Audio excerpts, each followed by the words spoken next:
Il était une fois, il y a de cela bien des années, lors d'une belle nuit de Noël tout étoilée, deux fascinéphiles qui devaient préparer une longue liste de cadeaux à faire pour leurs chers spectateurs préférés.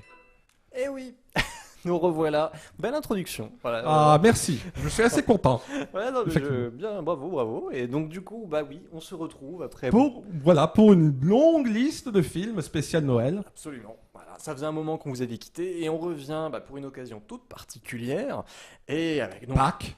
Oui, Pâques, hein, je crois que. Voilà, après avoir dit, mais non, c'est Noël, voilà. Et les fascinéphiles ne pouvaient pas passer à côté d'un tel événement. Ah bah non, incontournable hein, quand même. Hein. Quand même, la dernière fois que ça s'était produit, c'était l'année dernière. C'était l'année dernière. Bon, bah voilà, là on saisit l'occasion et donc du coup on va vous proposer alors toute une liste de films qu'on a sélectionnés, alors selon des rubriques, hein, on a fait les choses bien quand même. Hein. Voilà, c'est pour annoncer notre grand retour, le grand retour des fascinéphiles. Je propose que nous retournions notre fameux... Eh oui, bien sûr. Alors, on peut pas mais non, pas vraiment. Notre neigier. Neiger, mais oui. On voit les flocons qui se répandent, qui partent comme ça, qui glissent. Ah non, ils se sont arrêtés. Ah, vas-y. Ah mince. Bon, vas-y, on le remet à l'endroit. C'est bon, ça c'est cool. Et donc, quoi de mieux pour parler de Noël que parler de Noël. Eh ben oui. Noël au premier plan, Noël à tout va, Noël partout, tous les chemins mènent à Noël. Bref, les films où Noël, c'est carrément le personnage principal. Ouais, tout à fait. Bon, ensuite, il y a d'autres façons de parler de Noël. Par exemple, Noël, c'est juste le cadre, le décor, l'intrigue. Oui, c'est ça. L'intrigue se situe à Noël, mais fondamentalement, elle se serait située à Pâques que pas grand-chose n'aurait dû être changé. Oui, c'est vrai. Et enfin, nous terminerons par la petite conclusion avec les films où Noël n'est pas Noël. Ah tiens, oui. Alors ça c'est intéressant. Alors donc on commence tout de suite avec le premier chapitre donc. Hein. Et donc Noël au premier plan. Et alors pour ce premier chapitre, sache que je n'ai pas envie de te parler de film, j'ai envie de t'offrir des cadeaux. Ah d'accord, j'en aurai aussi à t'offrir. Ah tu y as pensé aussi? Ah oui, j'y ai pensé. Ah, que de gentillesse. Eh bien, mon premier cadeau, c'est ça va. Bon, alors, la rigueur, on pourrait le rattacher à la rubrique où le Père Noël en personne est présent dans l'histoire, parce que j'aimerais t'offrir l'étrange Noël de Monsieur Jack de Tim Burton. Un beau cadeau, ouais, j'apprécie. Ah, je savais que ça te ferait plaisir. Ah bah oui. Ah 6e film de Tim Burton, sorti en 1994. C'est vrai. Alors n'oublions pas Henry Selick quand même aussi. Oui, c'est vrai, tu as raison. Voilà. Alors Henry Selick est d'ailleurs même le réalisateur proclamé d'après le générique. Oui. Et Tim Burton... plutôt scénariste. Il serait scénariste et directeur artistique. Directeur artistique. Selon le générique. Mais quand on s'intéresse de plus près à la pré-production, au making-of du film, le tournage, etc., on s'aperçoit que Tim Burton allait bien au-delà de son simple rôle de directeur artistique et scénariste. D'accord. Alors scénariste déjà parce que c'est l'adaptation d'un de ses propres poèmes. Oui, déjà. Bon. D'ailleurs, Tim Burton l'a imaginé quand il est passé devant une vitrine de magasin et s'apercevait qu'on enlevait les décorations d'Halloween pour les remplacer directement par celles de Noël. Et donc il y avait à ce moment-là une espèce de rencontre impossible, improbable. Ouais. Et voilà, et là, Tim Burton s'est dit, mais et si cette rencontre se faisait vraiment? Parce que finalement, ce qui est décalé aussi dans L'étrange Noël de Monsieur Jack, c'est qu'on a l'impression d'avoir des personnages qui sont issus d'Halloween, de la fête d'Halloween. Finalement, ils transposent ça à Noël, en fait. Il y a quelque chose comme ça, et tous les personnages vont être à l'avenant. Voilà, c'est beaucoup plus morbide en l'état, c'est-à-dire qu'on a vraiment des squelettes, des fantômes, et tout ça s'approprie la magie de Noël. Donc c'est assez amusant, effectivement, de voir cet entre-deux, ce No Man's Land, quelque part. Parce que Tim Burton, le film commence même par un No Man's Land, cette forêt où se réunissent toutes les grandes fêtes. D'ailleurs, la preuve que ce projet appartient vraiment à la filmographie de Tim Burton, même en tant que réalisateur, c'est qu'il s'est même disputé avec Danny Elfman. Danny Elfman, c'est vrai. Le compositeur du film, une dispute qui les a d'ailleurs séparés pendant tout le projet suivant de Tim Burton. Ce n'est pas Danny Elfman qui signe Ed Wood. Enfin, la bande originale de Ed Wood. Parce que, évidemment, calquer de la musique sur du stop motion, tantôt c'était à la musique de s'accorder à ce que faisaient les personnages, tantôt c'était au personnage de changer de gestuelle. Et sachant que le stop motion, une photo, il en faut 24 pour faire une seule seconde, on devenait vite un peu cinglé. Mais bon, donc, alors moi j'ai un autre cadeau à t'offrir. Oh. Eh oui, bien sûr. Oh, alors, le Pôle Express de Robert Zemeckis. Oh, Oh, si tu savais, Ah oui. Bon. depuis le temps que je l'attendais celui-là, merci. Ah, mais de rien, ça me fait plaisir. Alors, je n'ose pas le déballer tout de suite. Ça me... Bon, alors regarde-le, mais on va quand même en parler. Voilà, ça ne me fera que me mettre davantage l'eau à la bouche. Alors bon, bah, ça a été le premier essai, on va dire, de Zemeckis sur la performance capture. C'est cette technique qui est beaucoup utilisée dans le film d'animation et puis qui a été aussi utilisée après dans les films live, hein, comme James Cameron s'en sera fait aussi. Attends, sur l'étiquette de ton Mais- paquet, là, il y a marqué que c'est son 13e film. Alors C'est oui, ça voilà. En 1994. Alors non, Paul Express 2004. Hein. Ah, je me suis trompé d'étiquette. Non, désolé. voilà. Non. Mais du coup, on a ce très beau film, je trouve. Alors, peut-être destiné avant tout aux enfants, mais quand même, je trouve l'esprit de Noël est vraiment là, avec donc toute cette troupe de jeunes enfants qui partent donc pour le pôle Nord.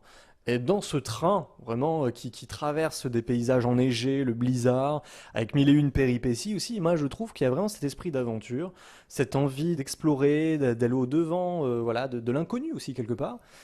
Et puis le pôle Nord, Eh oui. c'est pas de tout repos. En plus, je crois que c'est un train fantôme, de ce que je me souviens, un train qui n'existe C'est un peu pas ça. officiellement. La manière dont il arrive déjà, il arrive à quai dans ce village, voilà, c'est à moitié dans une brume opaque, on le discerne peu, et puis même l'attitude qu'a le chauffeur, le contrôleur du train, qui est d'ailleurs interprété par Tom Hanks, qui joue lui-même voilà, derrière toute cette performance capture justement.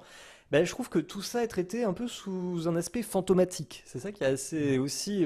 La liaison avec l'étrange Noël de Monsieur Jack peut se faire là aussi, ce côté un peu sombre quelque part. Bah, c'est vrai que c'est assez intéressant parce que le contrôleur a l'air d'en savoir plus que le héros, que Oui. le petit garçon. Oui.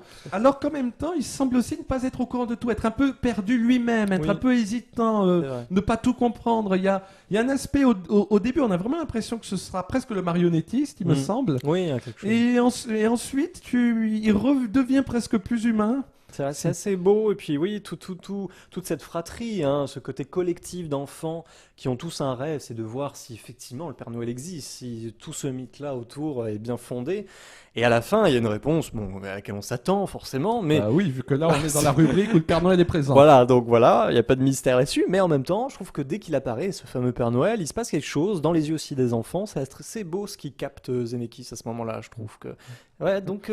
Mais d'ailleurs, c'est intéressant, selon mes souvenirs, je revois aussi vaguement dans la brume, sur Oui. le toit des wagons, un espèce d'ermite, un ange assez à part, Eh oui, dont le rôle m'avait assez décontenancé au début, hein, ouais, décontenancé et fasciné d'une certaine C'est manière. vrai. Ce statut de personnage qui est à la fois incorporé dans l'histoire, mais d'un autre côté totalement extérieur aussi. ouais. C'est intéressant aussi que ce soit un clochard, un voyageur Oui. clandestin, reprendre cette figure-là comme... Mm. Parce que souvent la figure du clochard, elle peut dans le cinéma, je trouve, avoir un statut très mystique, Oui. mystérieux, comme à la fois, parce qu'il est là autour de nous, on n'y fait pas attention. Peut-être aussi est-ce une peur intime de nous, Finalement, les c'est riches. ça. Enfin, nous, je suis Enfin, pas, nous ne sommes pas forcément particulièrement nous, hein, riches, non, quand même. mais peut-être une peur de l'homme de se retrouver aussi Niveau-là. démuni. Oui, Qui au rend- rebut, quoi. Voilà, Ouais. c'est vraiment. Voilà. Et comme si c'était un miroir qui rend le personnage beaucoup plus fascinant, imperceptible, qui ne rentre pas dans des cases, quoi. C'est vrai. Le témoin de tout. C'est vrai. Non, mais vraiment, voilà. Donc, un beau cadeau que je t'offre, bien entendu. Ah, Mais on poursuit, bien entendu. Et donc. un beau cadeau que tu m'offres, mais Oui. sache qu'il me reste aussi dans ma hotte pas Ah. mal de petites surprises pour toi.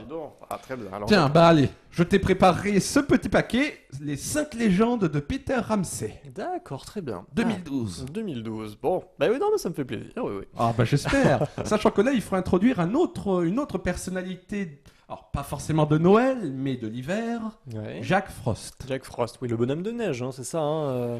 Enfin, connu Oui, en tout mais- cas sous certaines versions. Son origine n'est pas très claire, très définie, mais bon, D'accord. je crois qu'il apparaît plutôt dans la mythologie germanique, il me semble, Ouais, il y a un ouais, il me certain semble temps, aussi. Ouais. comme un homme plutôt âgé, me semble, un peu D'accord. glacé, les membres un peu glacés, Ok. bon, qui serait à l'origine du froid. Hein. Oui, on C'est- imagine, oui. Bon, c'est sûr.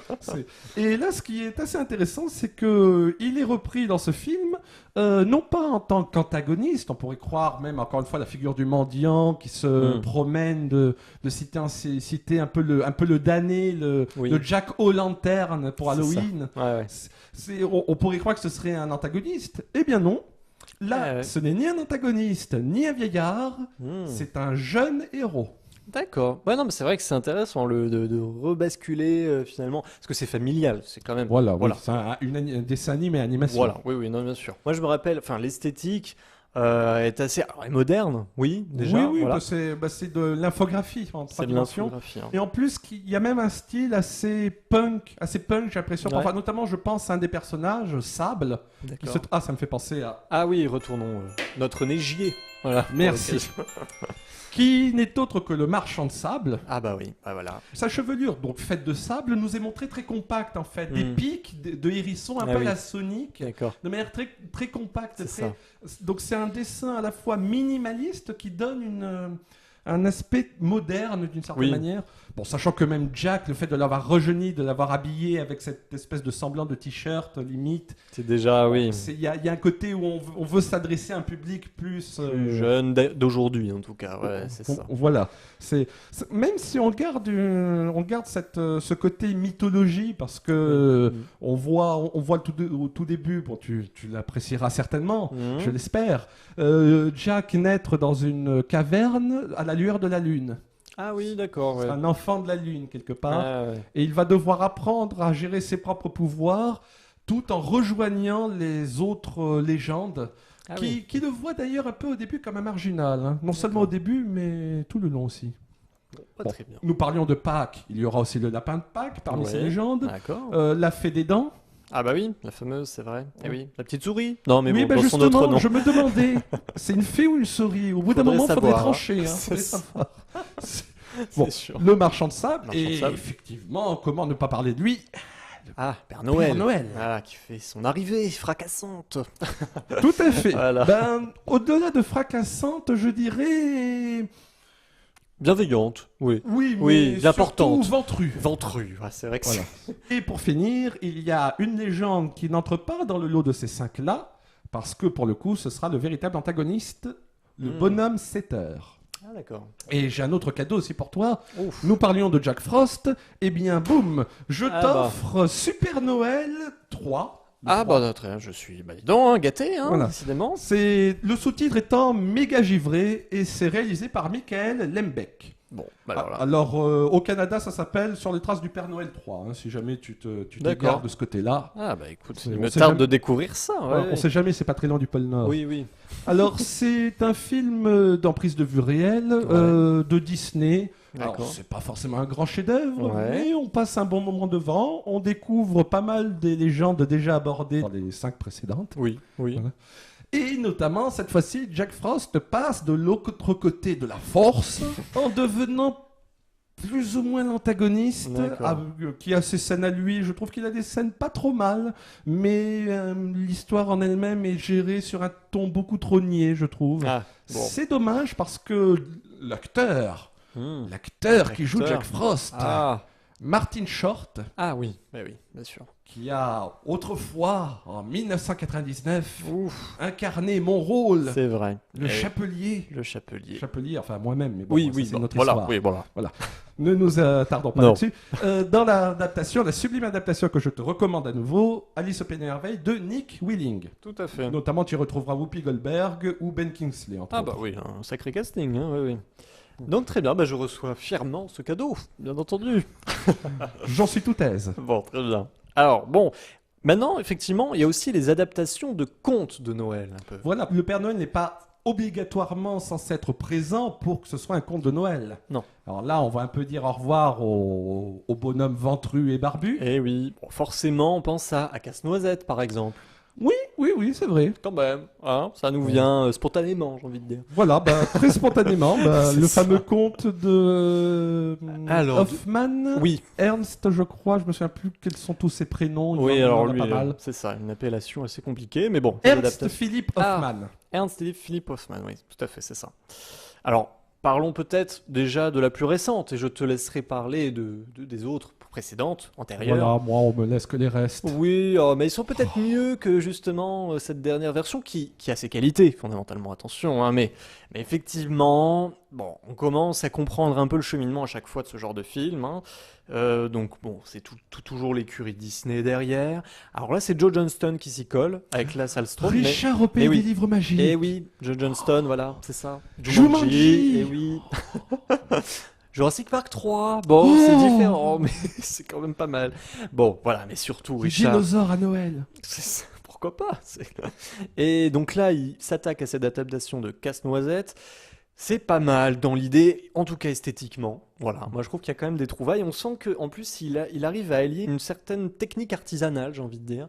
Il y a des moments, notamment comment il anime ses soldats de plomb à la fin. Après, il y a aussi beaucoup d'effets de synthèse, de 3D. Et c'est un peu dans l'air moins. du temps. Voilà. Voilà, je trouve ça un peu moins beau. Surtout que là, je trouve que ça se prêtait bien au côté un peu scénique. Parce qu'il y a aussi des scènes dans ce dernier Casse-Noisette où tu as des ballets, en fait, littéralement, sur scène. Et tu as les décors. Tchaïkovski, hein, Mais il y a eu voilà, tout un ballet vraiment, c'est ça, tout à adapté fait. par le grand Piotr Tchaïkovski. C'est ça. J'ai très mal prononcé son nom. Ah non, si on y croit, tout à fait. L'accent est là. Mais donc voilà, il y a quand même ça. Et en parallèle, bon, moi j'y trouve toujours. Alors je sais pas si c'est maintenant que je suis un adulte, hein, mais est-ce que, voilà, moi, il y avait besoin encore de toute cette un peu mièvrerie par instant. Ouh, attention, parce que de là, te retrouver un vieillard Kakoshim, C'est ça. il n'y a qu'un souffle d'air frais. Eh oui, je sais, j'ai perdu mon âme d'enfant trop vite. Mais non, Oh. mais voilà, là, j'ai un peu buté sur ce genre d'éléments-là. Les acteurs sont pas tous au diapason non plus. Bah, il y avait pourtant l'actrice qui avait joué dans l'autre film. Interstellar, la jeune. Bah oui. voilà. Eh oui, je sais, mais oui, Mackenzie Foy, je crois que ça s'appelle. Mais bon, Il y a heureusement. Morgan Freeman aussi. Voilà. Il y a Morgan Freeman qu'on voit très peu, mais qui, on a l'impression que quoi qu'il fasse, il est toujours là, il assure ce qu'il faut, le rôle. Donc bon, bah, ça me fait plaisir à ce niveau-là aussi. Dans le rôle de l'oncle Drosselmeyer. Oui, c'est ça. Ouais, ouais. Mais bon, il y a d'autres versions quand même de ce casse-noisette. mais Eh oui. est-ce qu'elle s'en tire mieux? Ah, alors là, telle est la question. Déjà, j'ai retrouvé ça du fond de mes archives, ce cadeau que je t'offre, Mhm. qui est toujours une adaptation de Casse-Noisette contre le roi des souris, mais cette fois une adaptation animée de 1990 signée Paul Skibeli. Je ne l'ai pas vu, mais je suis curieux de savoir. Ah ce bah qu'il en est. justement, c'est pour ça que je te l'offre. Déjà, cette adaptation-là m'a l'air beaucoup plus fidèle au conte d'Hoffman, Ouais. parce que n'oublions pas que tout comme le Joker est la némésis de Batman pour certains, tout comme Rastapopoulos est l'antagoniste principal de Oui. Tintin, Voilà. tout comme les Dalton sont le négatif de Lucky Luke, Par exemple, eh oui. bien, le méchant, l'ennemi de Casse-Noisette, Ouf. ce n'est ni une mère gingembre, Non. ni une quelconque autre fée, Voilà, on oublie. ce n'est nul autre que Sa Majesté, le roi des souris. Ah oui, non, mais ça en impose, hein, faut pas croire. Hein. Oui, c'est Ou le sûr. roi des rats, Le roi des dans rats. certaines Ah, versions. tout de suite, on sent un peu la noirceur qui s'instille, c'est quand même. Oh, mais mine de rien, roi des souris, ça peut aussi, parce que de cet aspect plus mignon, Oui, on peut aussi jouer sur une sous-estimation. c'est qui ça, peut la se tromperie, révéler, oui. fatale. C'est ça. Ouais. Non, bah très bien. Bon. N'oublions pas que Fatal ressemble à Natal, la Eh nativité. oui, il n'y a qu'un pas. Eh Du oui. berceau à la tombe, bien entendu. Ah bah, Soyons. dans les deux, on se retrouve allongé. hein. Ah oui, de toute façon. Ouais, ouais. Que de philosophie. Ah bah dis donc. Et Ouais. donc, alors cette adaptation-là, visuellement, elle est assez originale, c'est vrai. Elle pourrait faire penser presque au premier classique de Disney, Ouais. s'il y avait un parti pris assez décontenançant et un parti pris qui ne m'a pas pris. Ah Justement. bon, Un d'accord. parti pris dont je n'ai pas pris le parti. Ah voilà, bah, comme ça, la boucle est bouclée. Merci. C'est ça. C'est que durant un long flashback qui dure plus de la moitié de l'intrigue, de la moitié du film, il me Ouais. semble, l'animation est minimaliste. D'accord. Et pas vraiment pour son bien, malheureusement. Ah mince. C'est assez dommageable parce que il s'est instauré une ambiance assez intrigante avec cet oncle Drosselmeyer et son sempiternel bandeau sur un Ah de oui. ses yeux. Ah bah oui. Oui. Il avait déjà une aura assez impressionnante. Le roi des souris lui-même, avec ses dents, ses espèces de crocs, si je puis Oui. dire, en imposait plutôt.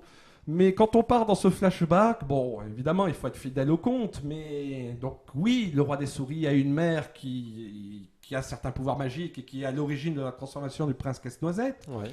Mais bon, était-on obligé de l'illustrer de manière aussi enfantine? Parce que c'est limite si les cheveux ne sont pas représentés par de simples bouclettes. Ah oui, non, ça. C'est Voilà. vrai que bon. Ouais. C'est un peu dommage. Bon, Ouais. à mon avis, le déficit budgétaire n'y est pas étranger. Oui, j'imagine. Bon bah poursuivons alors si c'est pas. Bon bah d'accord, poursuivons. Tu vas dire que j'insiste, mais j'ai un troisième cadeau pour toi. Ah. Encore bon. une adaptation de Casse-Noisette. Ah bah, Et cette dis fois, donc. j'espère qu'elle va te plaire. Ah. Je pense qu'elle va te plaire parce qu'elle est quand même plus plus mature d'un certain point de vue, plus audacieuse que ses prédécesseuses.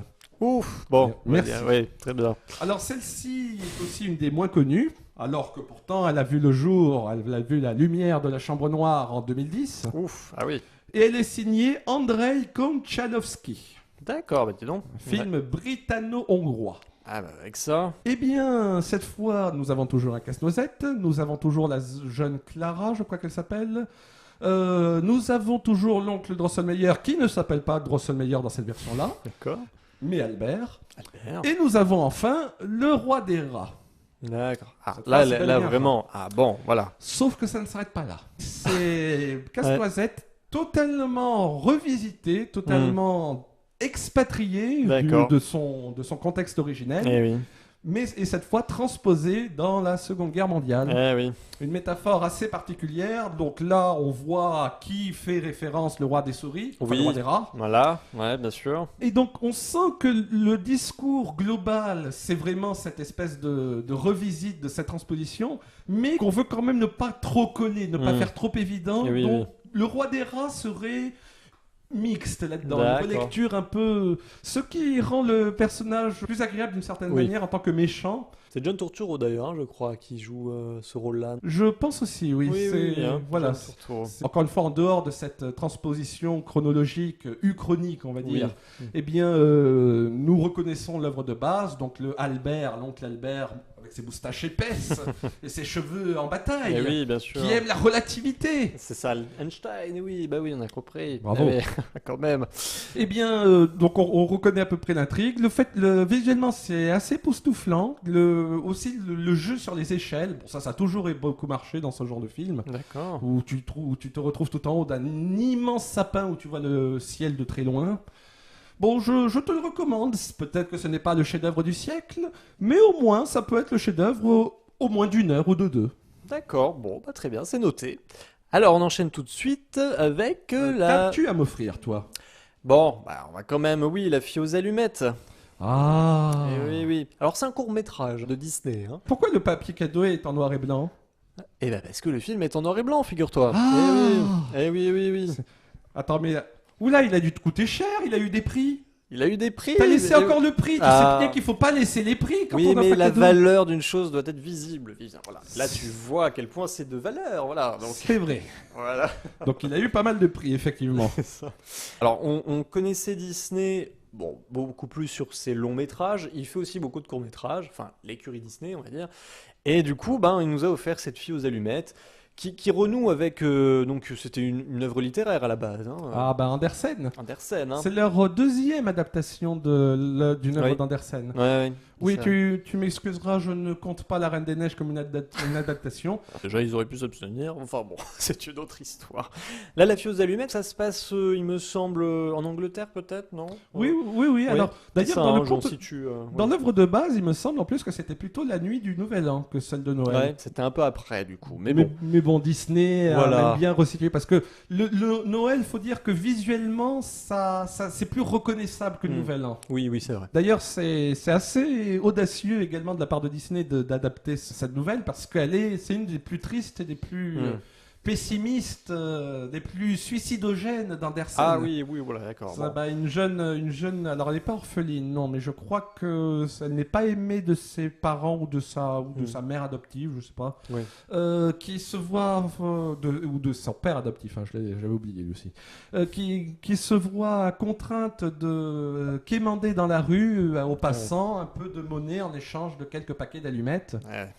Mais il fait froid, la neige tombe. D'ailleurs, sur les rues, il y a tout un tapis, un manteau de plus en plus épais.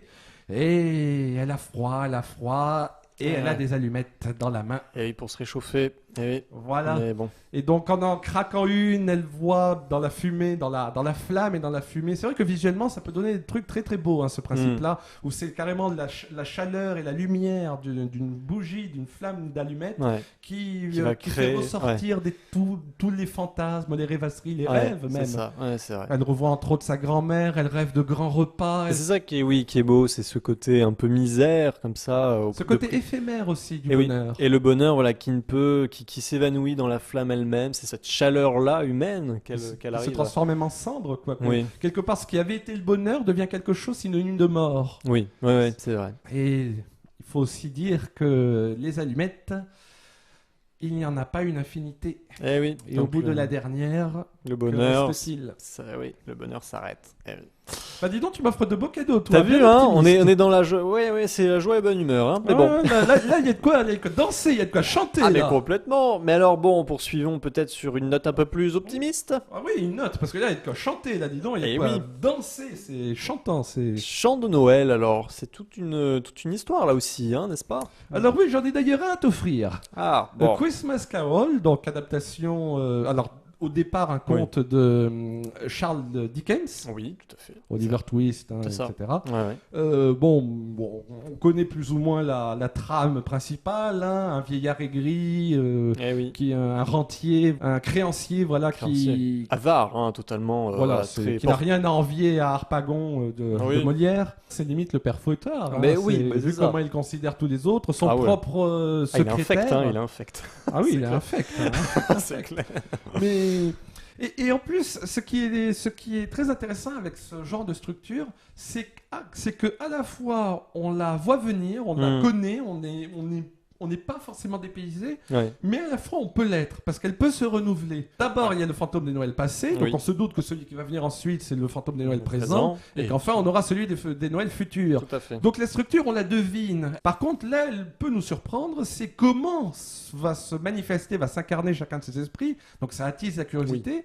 Et elle peut même nous surprendre en finalement, au bout d'un moment, s'éloigner un peu de ce principe. C'est vrai. Notamment le fantôme des Noëls futurs, il est presque diamétralement différent de ces deux aînés. Ah bah c'est un peu la faucheuse avant l'heure, hein. C'est Voilà, vraiment la c'est- sentence une radicale. ombre. Ah oui, c'est C'est- une ombre. Alors que quand même, dans son nom, il y a fantôme des Noëls Eh oui. futurs. Et puis bon, bah cette version, enfin il y a eu plusieurs versions. Voilà, et donc celle que je voulais t'offrir en premier, c'est Fantômes en folie. Très bien. Alors, c'est avec ce grand... Bill Murray. Voilà, Mmh. tout à fait, merci. Oui. Bill Murray, donc, qu'on connaissait déjà pour Un jour sans fin. Voilà, tout à Et fait. qui là n'est pas tout à fait dépaysé parce qu'il joue un peu le même genre de personnage. C'est Ah lui qui reprend le rôle de Scrooge, même s'il se nomme pas vraiment Scrooge, parce qu'il s'agit en fait d'une modernisation, comme on aime beaucoup les faire, Oui. d'œuvres classiques. D'accord. Et d'ailleurs, une modernisation qui va au-delà, parce que elle s'amuse d'elle-même, de son propre statut. Bill Murray, ici, n'étant que le producteur d'une pièce de théâtre, ou d'une émission, pardon, D'accord. sur le Christmas Carol de Charles Dickens. Ah oui, d'accord. Pour Ouais, l'émission donc c'est spéciale vraiment Noël, voilà. la mise en abîme, voilà. Ce qui est intéressant dans la modernisation, justement, de mettre en scène l'histoire elle-même. Ouais. Donc voilà, donc ce Bill Murray va donc bientôt recevoir la visite d'un de ses anciens riches coproducteurs, D'accord. qui est apparemment montré comme un riche joueur de golf avec une balle de tennis coincée dans la gorge, il me Ah semble. d'accord. Oula, bon. Donc très voilà, bien. c'est comment tout se retrouve redistribué. Mais Ouais. logiquement, il y a une Mais en même logique temps, quand même. ouais. c'est- C'est voilà. vrai. Donc d'accord. là, notamment, donc, le fantôme des Noëls passés, ce sera un chauffeur de taxi. Voilà. par Et oui, exemple. d'accord. Parce que c'est un peu ce rôle-là qu'a le fantôme des Noëls passés. C'est ramener le héros à travers sa vie, son passé à lui. Oui. Et le héros a quand même pas mal voyagé. Et donc pourquoi un moyen de transport, voilà, tout désigné, le chauffeur, Voilà. le taxi. Alors le fantôme des Noëls présent, je crois me souvenir que c'est une fée, qui est une fée assez sévère d'ailleurs. J'ai presque la sensation que c'est un peu de mauvais goût sur les bords, mais bon, D'accord. je ne me souviens plus très bien. Et je te laisse la surprise pour le fantôme des Noëls futurs. Alors ça pourrait être quoi, un fossoyeur? Non plus. Non, c'était trop Je te laisse évident. la surprise. Bon, Et d'accord. tu vois la mise en abîme. Ouais. Dans ma surprise, dans mon cadeau, il y a une Il surprise. y a une surprise, bah dis donc. J'ai hâte. Ah, et encore, tu n'es pas au bout de tes peines parce que j'ai un autre cadeau pour toi. Une autre version encore, bah dis donc. Alors, bon, je vais juste faire une petite référence parce que là, elle était offerte en bonus avec l'achat de ce Oui. paquet. Ah oui. Donc, je te l'offre aussi. Hein. C'est le Charlie mon héros, tu sais, le Ah oui. quatrième le film d'animation de Don Bluth. Oui. Eh bien, il a eu droit à une suite, hein, Charlie mon héros 2, Ouais. et également à un moyen métrage spécial Noël qui donc D'accord. reprend tout à fait la même structure. Là, c'est la chienne du paradis, tu sais, la chienne, Ah oui. l'ange chienne. D'accord. Il s'avère qu'elle a une cousine, mais une cousine négative, qui elle est plutôt du côté infernal, D'accord. et qui veut détruire Noël. Et là, le rôle de Scrooge sera joué non pas par Charlie, mais par Carcass. Charlie, lui, jouera le rôle de Marley. D'accord. Jacob Marley, qui est donc Oui. le fameux collègue défunt de Scrooge, D'accord. Ebenezer Scrooge. Ouais. Et alors, peut-être pour les Donc, deux dernières versions. Donc d'abord pour le cadeau principal que je vais t'offrir, le Noël de Mickey, où là, ben toujours pareil, Scrooge cette fois-ci n'est nul autre que Picsou. Voilà, pourquoi pas. Ah bah d'ailleurs son nom en version anglaise, américaine, c'est Scrooge. Donc bon, là c'était voilà, il fallait le faire comme ça, là, Ouais. c'est sûr. Bon, son neveu est joué par Donald. Et oui, puis il y a Mickey aussi dans le lot. Ah oui, fallait pas l'oublier, c'est le secrétaire justement. C'est le secrétaire. Bob Cratchit. C'est ça. Nous avons également, alors parmi les fantômes, tiens, fantôme de Noël passé, le passé, la conscience. Jiminy Cricket. Voilà, C'est c'est vrai. Jiminy Cricket qui va Ouais. reprendre donc le rôle du fantôme des Noëls passés. D'accord. Ensuite, c'est l'ogre du Jack et le haricot magique, mais Ah oui. version Mickey, etc., C'est vrai, qui ouais. va reprendre le rôle du fantôme des Noëls Ouais. présents. Mm. Et enfin, fantôme des Noëls futurs, il fallait un des antagonistes récurrents de cette œuvre, de tout l'univers Mickey, Disney. Je me rappelle d'une sorte de chien qui joue ce rôle de, enfin, un peu un physique de, voilà. C'est l'antagoniste C'est l'antagoniste. récurrent de Dingo, Ah voilà, je savais bien qu'il y avait un rapport. Pat Ibulaire. Patibulaire, c'est ça. Mais d'ailleurs, je me rappelle de son aura qui était assez bien retranscrite. Hein. Il y avait vraiment tout ce truc, voilà, le cigare qui illuminait son visage dans la nuit. Il y avait toute une mise en scène. Voilà, encore une fois, un jeu entre entre le côté cigare et la fumée. Il y a Ouais. presque un côté potache, C'est ça. un humour Oui. enfantin, mais qui En même temps, un peu grince, quoi. Ah ouais, ça grinçait, oui. C'est sûr. Mais alors, moi j'ai quand même un dernier petit cadeau pour terminer cette rétrospective sur Scrooge. Eh ben, le drôle de Noël de Scrooge de Robert Zemeckis. Oh Eh oui, Tu l'as trouvé je l'ai trouvé. Ah, moi qui le cherchais depuis si longtemps. Ah, Merci, bah, je ne c'est un saurais vieux. comment te remercier. Alors, du coup, le drôle de Noël de Scrooge, Scrooge est joué par Jim Carrey lui-même. Toujours cette performance capture, hein. On a parlé du Pôle Express, Ah mais oui, là, c'est Robert toujours, Zemeckis. c'est toujours Robert Zemeckis. C'est son 15e. Ah oui, oui, oui. Et puis bon, c'est un peu son dada, hein, j'ai envie de dire maintenant, la performance capture. Là, il s'en sert encore très habilement. Moi, je trouve que la reconstitution de la ville sous la neige, comme ça, avec la bibliothèque, il y a vraiment un cadre feutré et il arrive bien, je trouve, à retranscrire la lumière de cette période-là. Et le froid aussi. Et Je le me souviens froid. que j'avais même froid en regardant certains Ouais, plans. c'est vraiment, il arrive vraiment à retranscrire ça. Puis toutes les envolées, dès que Scrooge va partir dans les airs et va suivre voilà, le chemin qu'on lui indique. Je trouve que c'est très bien mis en scène, il y a vraiment quelque chose de vertigineux qui se met en place. Et aidé par l'esthétique et l'animation choisie. Enfin, je trouve ça vraiment beau. Hein. Voilà, sachant que Jim Carrey ne joue pas seulement Scrooge, Non, mais les fantômes de Noël C'est ça. passés, fantômes de Noël Oui, oui. présents, fantômes de Noël c'est futurs. ça, c'est multi-casquette. Hein, c'est vraiment Jim Carrey. Ouais. Bon, si on enchaînait, peut-être. Ah oui, parce que maintenant, on va passer de l'autre côté du sapin, Complètement. où Noël n'est plus au premier plan, Oui. mais Noël ne devient plus qu'un contexte. C'est ça. Mais bon, ça, Voilà. ça a comme son Voilà, importance. ce sont des mais- papiers cadeaux qui sont à droite, là. Oui, je les vois, d'accord, très bien. Bon, alors, on va les déballer. Notamment, j'en ai deux pour toi, vite Oh. fait, au niveau de Disney. D'accord. Tiens, je commence par t'offrir le plus petit des deux, c'est La Belle et le Clochard. Ah, ça me va droit au cœur. Voilà. Alors, il n'y a pas de chien, il n'y a pas de chiot dans le paquet. Non, ouais. Parce que c'est un peu comme ça qu'est amené donc Lady Oui. dans La Belle et le Clochard. Ça Mm. l'est offert en cadeau de Noël. C'est vrai. Alors, La Belle et le Clochard, qui est d'ailleurs un Disney très intéressant, atypique, et d'ailleurs un des exemples qui me fait dire qu'on sous-estime l'ambition et la force de Disney, parce que souvent Disney on dit bon c'est un carcan, c'est toujours pareil. Ben non, même les classiques. Oula, ne t'enrhume pas pour Noël. Eh oui, Donc, le froid arrive et voilà. Eh oui, Noël, c'est aussi ça, les petits soucis. Mais bon, non. d'où la duplicité. Oui. Enfin bref. Donc, parce que non, même les vieux classiques, même les premiers Disney, ils caressaient pas forcément le public Mm. dans le sens du poil. Hein. Ah oui. L'exemple pour La Belle et le Clochard, c'est le parti pris d'être à hauteur de chien. Mais oui. Ah oui, on n'en bouge pas. Ah oui, non, vraiment, c'est les héros de l'histoire. Hein. C'est... Mais surtout visuellement. Ouais. Les êtres humains ne sont que des espèces de silhouettes bizarres vrai. dont on ne voit à la rigueur que les jambes, que les Oui, pieds. c'est vrai. Et ça passe. Et finalement, oui, bah, eux deviennent les héros, mais presque anthropomorphes, parce qu'on s'identifie très rapidement. C'est la grande qualité des films Disney aussi. C'est-à-dire que les héros animaux, on va dire, sont déjà totalement garants de l'émotion qu'il faut véhiculer. Ça, je trouve ça très fort, notamment de cette scène devenue culte, des spaghettis. Bah voilà, ils sont à table comme des humains. C'est... Eh bella notte. Oui. Ah, je sais pas si je vais avoir suffisamment de courage pour passer au cadeau suivant. Ah, mais si je le veux, je le Allez, veux. oui, pour toi. Pour toi, c'est Noël. Je Bon. t'offre La Belle et la Bête 2. Ah, tiens, bon, pourquoi pas, oui. Alors, on va aborder momentanément un autre sujet qui est la suite des classiques Disney. Ouh là là là là. Alors déjà, il faut savoir que c'est Disney Toon qui s'occupait majoritairement des suites Disney. Ah oui. Ils ont d'ailleurs commencé leur carrière avec Aladdin 2, Le Retour de Jafar. Bon, d'accord. Et ils l'ont terminé avec la série de films Clochette en 3 dimensions. Ouh là là, oui, on a vu la descente aux enfers. D'une certaine manière, mais il y a eu des pics hauts, Il y a eu des pics. comme Cendrillon 3 par exemple. Bon, il y a eu des pics bas aussi, Ah comme Planes, que sais-je. Ouf, ouais, d'accord. Des pics moyens parfois, comme Peter Pan 2. Bon bref, Oui, je voilà. m'emballe. Tous les pics, bon, c'est bien. Et les cœurs, on Et y les pense. cœurs, Les oui, cœurs de et Noël. les trèfles un peu, et les carreaux, on en parle. Bon, bref. Bon, C'est clair. alors quand tu auras fini de me laisser sur le carreau, Alors, donc, merci bien.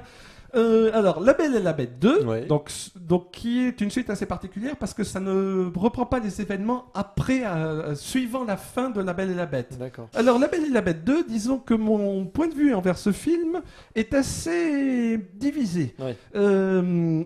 En fait, Disney Toon, on leur reproche souvent d'avoir fait de mauvaises suites, alors que c'est pas forcément le cas. Il y a parfois de très bonnes idées, mais malheureusement qui ont eu moins de budget, moins de publicité, qui ont été moins suivies Oui, bah c'est ça en que fait. les originaux. Ah, bah oui, mais bon, C'est- les originaux restent les originaux. Mais Voilà, bon, mais ouais. parfois il y avait des deux qui auraient mérité Mérité, d'être tout aussi mis en avant. Et alors celui-ci, quelles sont ses Alors, qualités quand même? Alors, sont ses qualités, oui, parce qu'il en a plusieurs, mais il en a d'abord une que je te réserve juste après t'avoir expliqué les défauts. Ah, alors commençons par les défauts. Voyons. Les défauts, c'est surtout Belle et la Bête, Noël, donc un côté malheureusement un peu niais, trop souvent, ouais, un ça, peu court aussi, parce que le film ne se laisse pas beaucoup de temps pour développer des scènes fortes, pour développer Ouais, c'est ça. des évolutions fortes, c'est un peu dommage. Mais à mes yeux, tout ceci est rattrapé par le méchant. Alors Ouais. déjà, il faut savoir que quand en version française, un personnage est doublé par Richard Darbois, Oui, c'est déjà un gage de qualité. voilà, ça en impose. c'est sûr. C'est- Oui, oui. Alors le méchant, on va le nommer Maestro Forte. Maestro Forte. Ah oui, parce que, quand même, disons-le, c'est un instrument, et pas n'importe C'est un lequel. instrument. Ouais. Et pas n'importe lequel, comme tu l'as si bien dit. Ouais. Un instrument des plus gothiques, un instrument que Tim Burton adore, que peut-être même David Jones adore. Ah oui, parce oui. qu'on le voit en jouer à un C'est moment. vrai. Un orgue. Un orgue. Ouais. Et alors, il y a plusieurs choses que je trouve géniales autour de ce méchant. Bon, déjà, juste esthétiquement, moi je le trouve beau, mais des puristes pourraient, enfin des puristes et même des non-puristes pourraient trouver que c'est pas très esthétique parce que c'était les prémices de l'incursion 3D dans un film Oui. d'animation 2D. D'accord. C'est de l'infographie, mais vraiment les balbutiements. Oui, oui, oui. Mais moi, je trouve que ça passe. Oui. Ça passe parce que ça le démarque, Ouais. ça le démarque du C'est vrai. reste de l'esthétique du film. Et le côté minimaliste de cette 3D, un côté limite effrayant, bizarrement, je trouve. Ouais, je trouve aussi. Oui. Il en impose aussi parce que c'est un orgue. Et puis, quand même, Il est immense, Et l'immobilisme est intéressant. Ouais. très intéressant. Hmm. Ce personnage, c'est le seul objet qui veut en rester un. C'est vraiment, en fait, du temps où il était un être humain, c'était le compositeur personnel donc du maître, Oui. du maître des lieux. Mais sauf que le maître des lieux étant un enfant gâté, la musique n'était pas la première de ses préoccupations. Ouais, c'est ça. Et à chaque fois que Maestro Forte composait quelque chose pour lui, il écoutait de manière désinvolte, c'est limite s'il n'insultait pas ses partitions. Ouais. Voilà, donc, et puis est venue la fée qui a tout transformé et qui a ravagé le cœur du prince, et donc Maestro Forte est devenu son confident. Parce que le prince a eu besoin de se confier à quelqu'un. D'accord.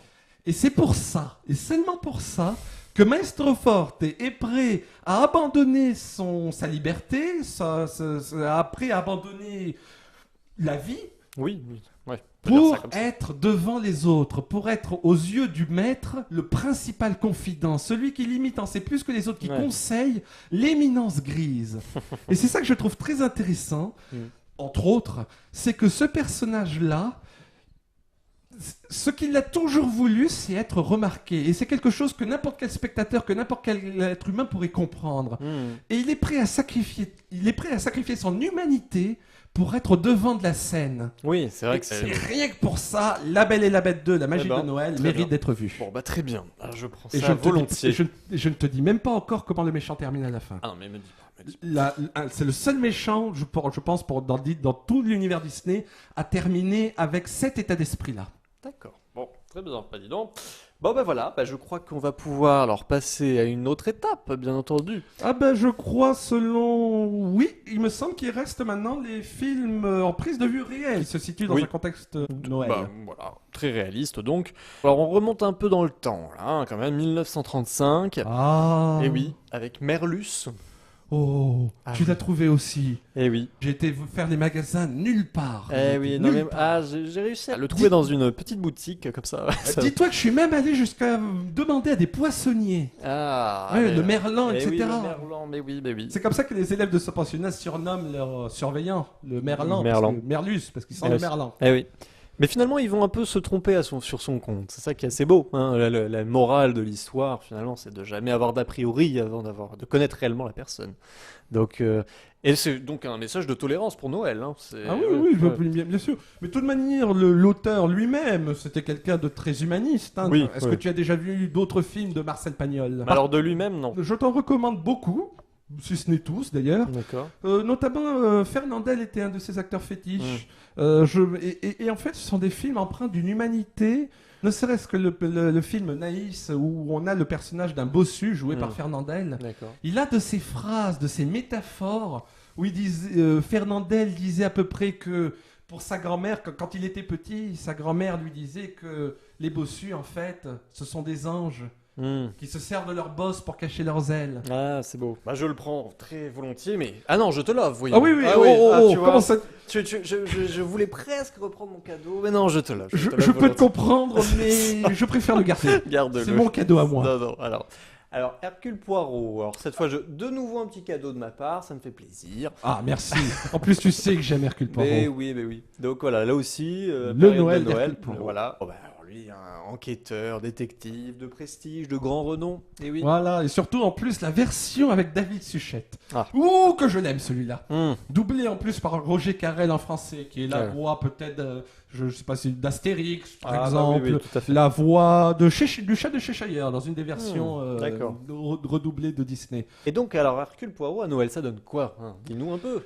Ah, Quand même. c'est le principe d'une intrigue policière, faut pas révéler la C'est fin. ça. Voilà. Bon, par contre, ce que je peux te dire, c'est que c'est signé Agatha Christie, Oui, donc aussi. une des pontes, Ah bah. pontesses, c'est ça. du je- genre Oui, policier. Ce qu'adore Agatha Christie, ce sont les huis clos où se retrouvent confrontés, où se réunissent toute une panoplie de personnages, et l'un d'entre eux, Et le coupable. Voilà. Bien entendu. mais lequel? Lequel Mais Là, non, mais... tout est la question. Agatha Christie avait également la réputation de trouver des coupables qu'elle seule pouvait trouver. C'est-à-dire que quand tu ne connais pas l'histoire, tu ne peux pas deviner qui est le coupable.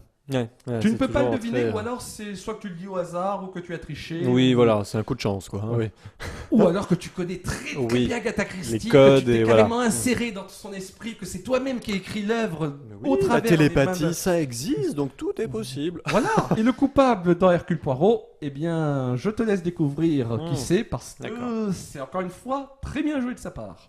Très bien. Et je vous garde le cadeau. Alors, on enchaîne tout de suite avec... Ah oui, hmm. là, alors là, j'ai un petit cadeau pour toi. Ah. Je ne sais pas trop ce que tu vas en penser. Hein. Bon, je l'ai trouvé, je me suis dit qu'il pouvait correspondre à notre émission spéciale Noël, Mhm. donc tant qu'à faire. Tant qu'à faire, allons-y.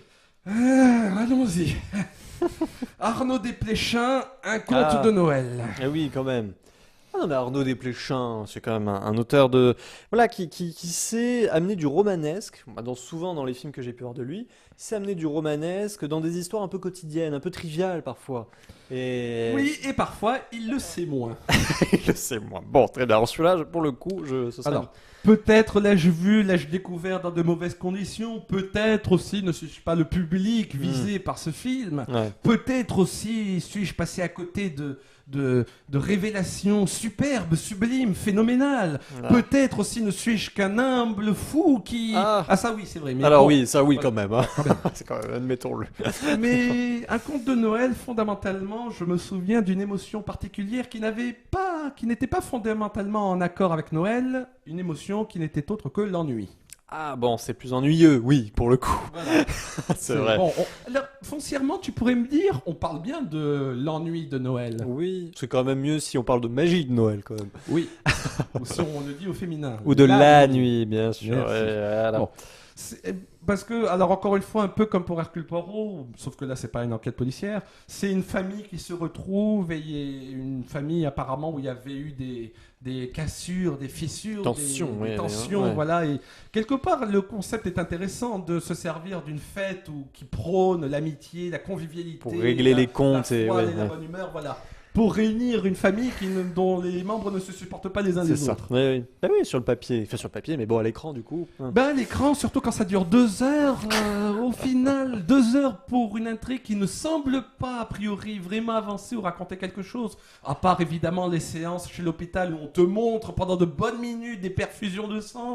Ah bah merci pour ce cadeau, hein. Merci beaucoup. Ouais, merci. C'est- Oui, c'est- oui. bah, au moins pour ta culture. C'est sûr. Et puis tu pourras essayer de deviner. Ouais. Et puis si jamais tu t'ennuies durant ces séances d'hôpital, tu pourras essayer de jouer à un jeu. Oui. Est-ce que c'est du A positif, du O négatif? Ah d'accord. Ça, l'enjeu a l'air fort. Oui, Au cas où, hein, pour Oui, une au poche cas de où, sang, tu as raison. tant qu'à faire. Bon alors je me rattrape moi de mon côté avec un autre cadeau. Alors là c'est Family Man de Brett Ratner. Ah, je connais pas celui-là. Voilà, alors ça vraiment un petit conseil de ma part avec Nicolas Cage quand même, hein, Oh qui était encore dans sa grande période parce que lui aussi a mal tourné. Hein. Ah, Mais voilà, malheureusement. Moi, j'ai envie Oui. de dire c'est toujours un grand acteur. Oui, mais alors il choisit très mal ses rôles, c'est très dommage, voilà. Mais bon, là en tout cas, il était encore dans sa période faste. Et Family Man, bah, c'est l'histoire d'un homme qui, a priori, a réussi sa vie. C'est un golden boy on appelle ça un homme d'affaires vraiment au sommet de la hiérarchie. Et finalement, un soir, il va intervenir dans une agression, dans une épicerie, il va sauver un peu l'affaire. Et finalement, l'homme qui l'aura sauvé, va venir le voir et va un peu lui proposer de changer du tout au tout, de vie, d'existence. Et du coup, il se retrouve sans son métier de rêve, entre guillemets, sans sa place de rêve. Mais par contre, il se retrouve avec la femme qu'il aimait plus jeune et il a cette nouvelle famille. Et du coup, c'est vraiment, moi, ce que je trouve, c'est aussi ça, la magie de Noël, et le film le met bien en avant, c'est-à-dire qu'on se retrouve en famille, là, le titre porte vraiment ça, mais là, en l'occurrence, c'est une famille, la famille de rêve, quoi, c'est la famille, et elle devient réalité. Ça pose tout un tas de questions sur qu'est-ce qui est important dans la vie, qu'est-ce qu'il faut privilégier, l'égoïsme, ou finalement, voilà, quelque chose à vivre à plusieurs, ensemble, voilà, et c'est ça qui est assez beau dans le message, hein, ouais, ouais.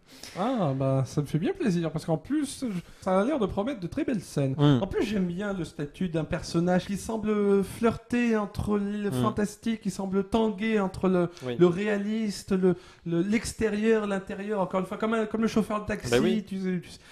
qui a un statut. Il en sait trop, il en sait pas assez. C'est ça. C'est un ange, c'est un démon, c'est vrai, on peut pas trop c'est dire. un et- marginal, voilà.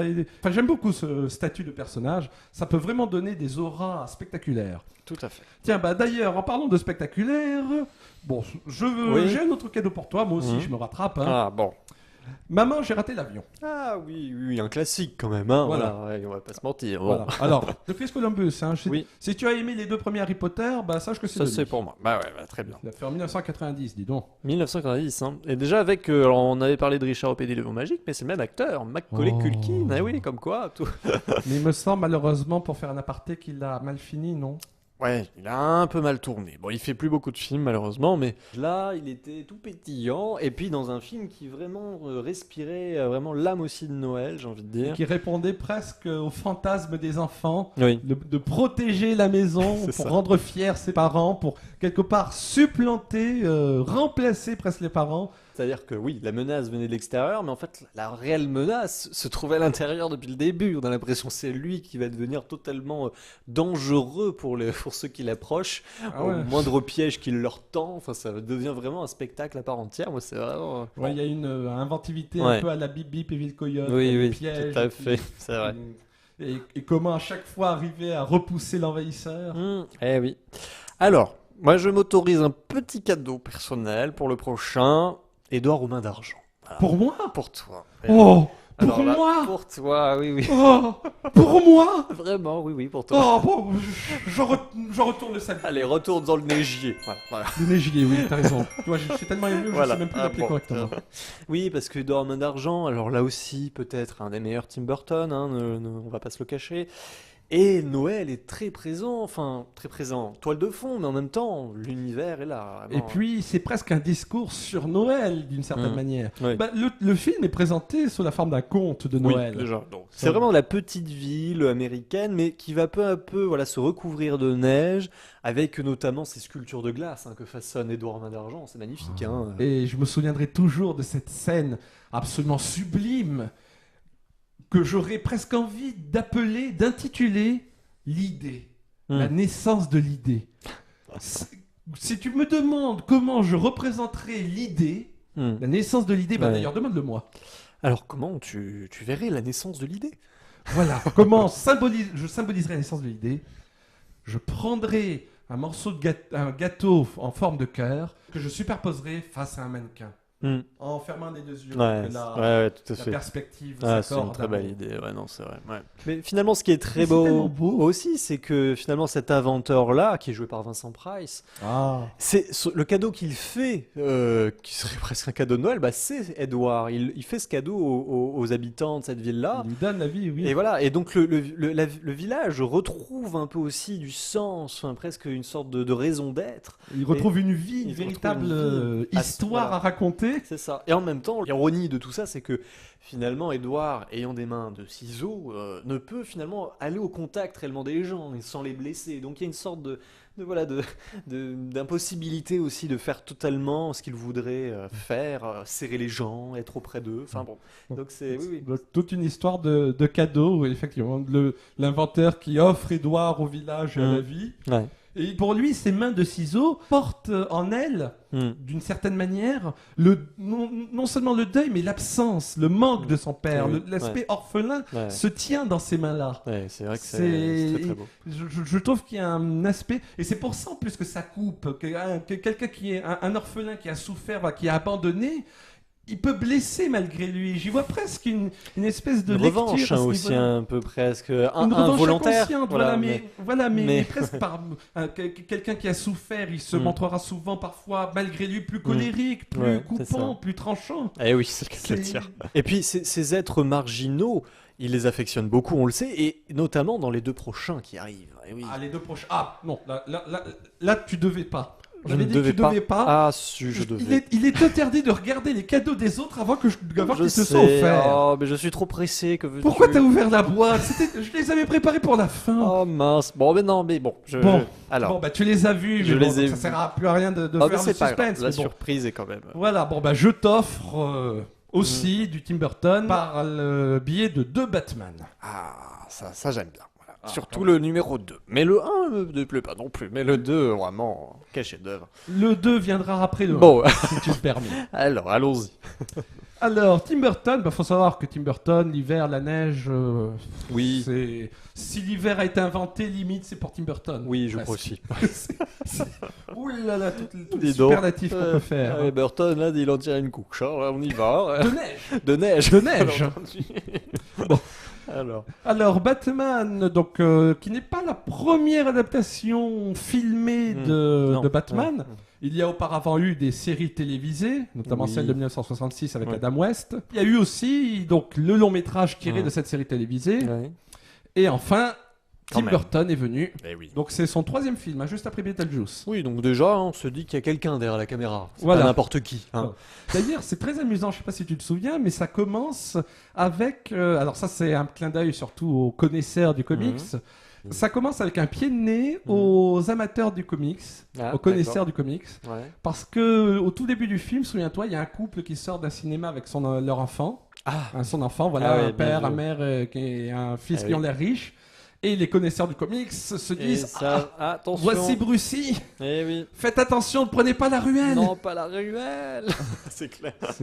Eh oui, mais bon. Ils se font sauver par Batman. C'est ça. C'est ça qui est intéressant. Et c'est là où le connaisseur se dit bien joué. Anachronisme. Anachronisme, oui. Enfin, en tout cas, audace surtout. Parce que... Audace, voilà. Donc, c'est une manière différente, détournée de raconter quand même le passé de Bruce Wayne, le passé de Batman, en le montrant déjà à l'action. Oui, c'est vrai. En plus, il y a le côté clin d'œil qui est assez puis, par savoureux. contre, il restera assez fidèle sur la jeunesse, par exemple, du Joker, interprété par Annie Colson. Là, on sera quand même, même si il l'a refait à sa façon, mais il y a quand même cette fameuse bassine d'acide, on va dire. Dans laquelle le Joker était précipité par Batman et par accident. Oui, ils se sont mis à deux. Là, au moins, comme ça, on est sûr.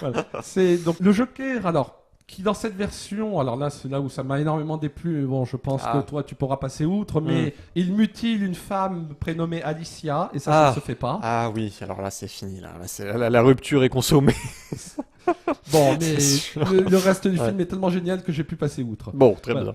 Voilà, donc Jack Nicholson qui reprend le Joker version bouffon. Alors moi, c'est un peu ma limite aussi, parce que je préférerais une version qui arrivera bien plus tard de Nolan, mais là, c'est vrai que Nicholson, il se donne à 100%, et je trouve que c'est lui qui imprègne cette folie quand même burlesque au film, qui par ailleurs, moi, manque de magie, ce premier volet peut-être, à mon goût. Mais bon, c'est... Oui, même si, quelque part, les fondamentaux de Batman sont là, le justicier sérieux, noir, sinistre et muet, face au bouffon bavard et flamboyant. Alors, après... La magie, elle est presque apportée par le côté enfance. Le Joker, là-dedans, il reprend l'aspect enfantin. D'ailleurs, il qualifiera les gadgets de Batman comme des jouets. Comme des jouets, oui, on est vraiment... Par des jouets, voilà. Mais où trouve-t-il tous ces jouets? C'est ça. Il y a vraiment le Gotham, c'est le terrain de jeu du Joker, là-dedans. Et d'ailleurs, ce que je trouve génial pour cette version du Joker... Et que n'a pas fait, à mon goût, les versions postérieures, eh bien, c'est qu'elle a réussi à rendre le Joker immortel tout en le tuant. Souviens-toi qu'à la fin, et ça c'est assez fort, le Joker donc est tombé parce qu'évidemment, il faut toujours qu'il y ait une cathédrale dans un film de Burton. Voilà. Donc, il est tombé du haut d'un clocher. Et souviens-toi de cette plongée verticale qui tourne un peu d'ailleurs, donc tu as vraiment cet aspect tourbillon propre aussi à la folie, les spirales, et tu entends en bande son ce rire, et le Joker qui sourit les yeux ouverts. Et ce rire, est-ce que c'est le Joker qui le fait Est-ce que c'est le Joker qui rit? Mais attends, il a l'air mort, immobile, il ne cligne pas des yeux. C'est vrai que c'est bien vu. Et le commissaire Gordon qui se penche sur lui, et il y a ce fameux gadget qu'affectionnent beaucoup les farceurs et qui reproduit le rire, un rire mécanique. Et pour moi, c'est tout ça. C'est le Joker, même s'il est mort, il y a quand même son rire qui continue. L'empreinte reste indélébile. Mais en même temps, je ne peux m'empêcher de trouver Batman le défi beaucoup plus grandiose et magistral. Et là, on a aussi des méchants qui... tu vas en parler, bien sûr, mais voilà, que je trouve vraiment là beaucoup plus complexes d'une certaine façon, parce que de prime abord, quand on les regarde, effectivement... Ils sont un peu caricaturaux, parce que quand on voit le pingouin, ce petit homme, le nez très très allongé, on se dit ça va pas aller bien loin, à notre tort, parce que quand on comprend toute la complexité, la psychologie derrière de cet être très mal dans sa peau, qui finalement ça rejaillit sur tous ces sbires un peu aussi, et ça c'est très très beau, c'est ce mal-être intérieur qui était à mon avis un peu trop absent finalement, ou pas du tout mis à ce niveau-là à travers le Joker par exemple. Parce que le Joker, ce n'est pas quelqu'un que tu dois plaindre. Non, c'est vrai, il symbolise vraiment le mal qui n'a aucune excuse quelque part. Parce que même avant qu'il tombe dans sa cuve d'acide, c'était déjà un sale type. Voilà. Donc, mais je pense que le personnage du pingouin, finalement, c'est beaucoup mieux, en tout cas tel qu'il a été mis en scène là, à Burton. Parce que c'est vraiment, je trouve, une thématique de son cinéma. C'est-à-dire quelqu'un d'un peu pathétique, le délaissé de la société. et qui va quand même un peu s'élever, voilà, va devoir s'élever en tout cas. Et ça, c'est une ascension qui est très belle.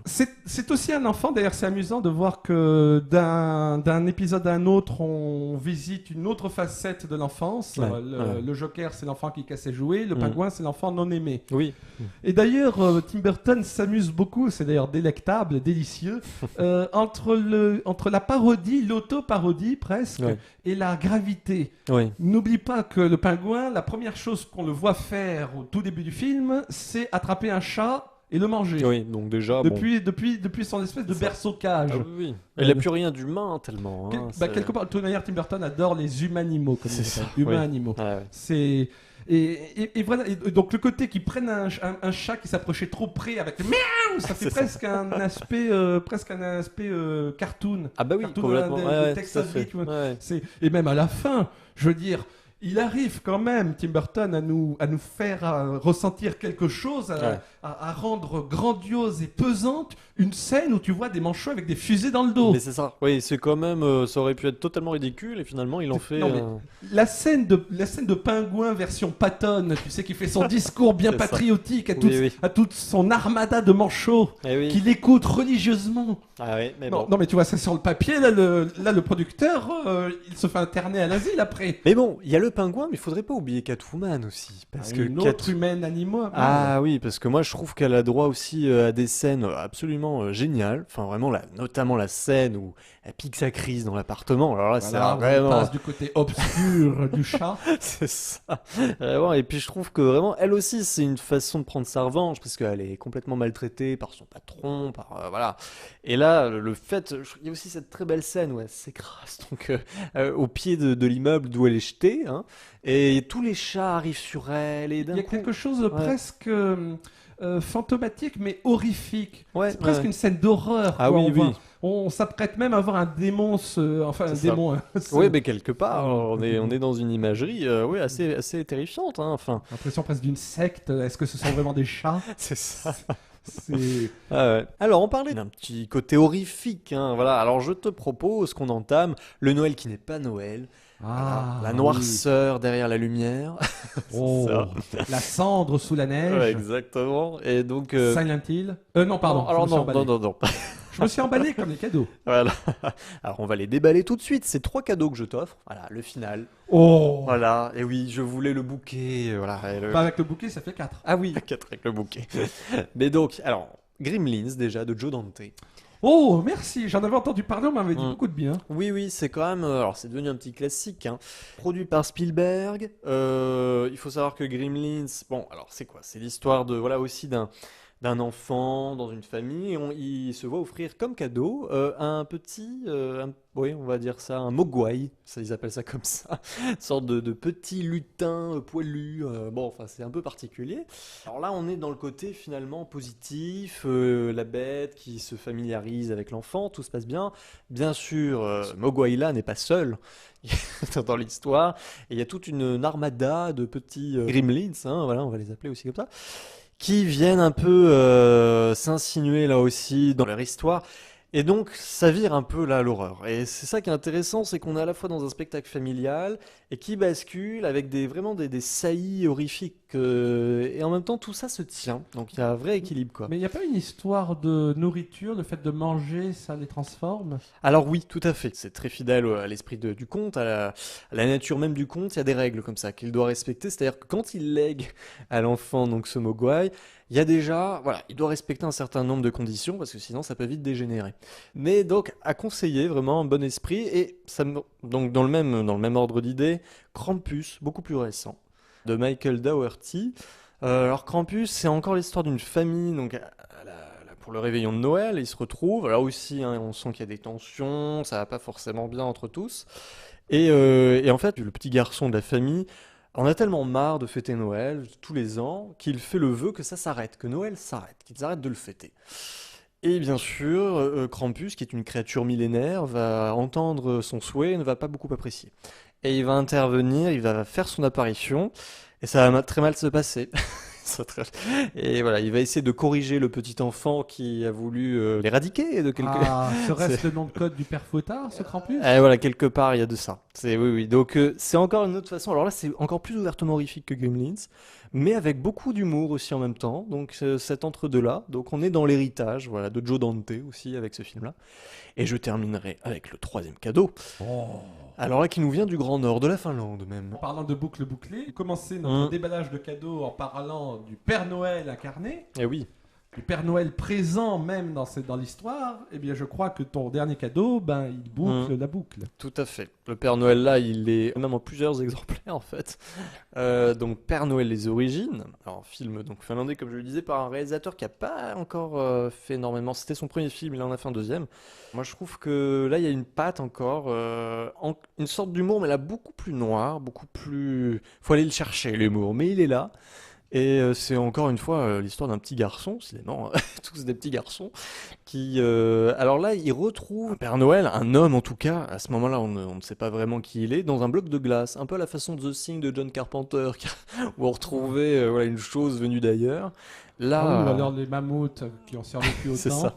Voilà, là on le décongèle finalement, mais bon, on va le tenir quand même sous scellé dans une cage, on ne sait pas trop qui il est, ce vieillard sorti de nulle part, et sauf qu'il n'est pas seul, toute une tribu de Père Noël qui sont venus pour faire payer un peu les humains d'une certaine façon. Ils sont très malveillants, voilà. C'est ce qu'il faut en retirer. Donc, Ah bah alors, je me demande...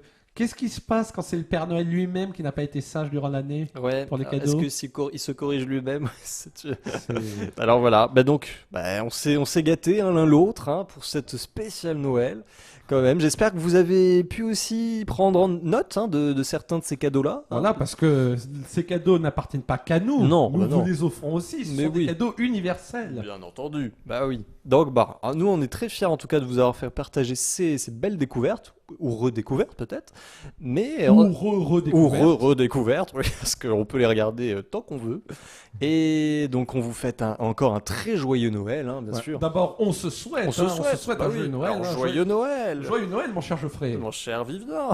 C'est ça. Merci. Et bon, un joyeux Noël à vous. Et puis, joyeux Noël, notre cher Neigier. Neigier. Allez, on le retourne une dernière fois. Et nous, on vous dit à une prochaine émission Fascinéphile, voilà. Qui ne va pas tarder d'ailleurs, oui, le programme est chargé. Parce que la fin de l'année approche et je sens que notre top coloré s'impatiente. Eh oui, vous aurez droit à notre petit top de l'année 2018. Et en attendant, encore de très belles fêtes. Et de très beaux rêves cinématographiques.